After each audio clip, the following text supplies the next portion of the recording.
From the heart of Rigveda emerges Samaveda, glowing with musical energy.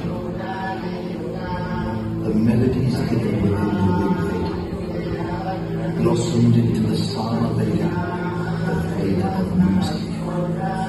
From Samaveda musical notes begin to flow.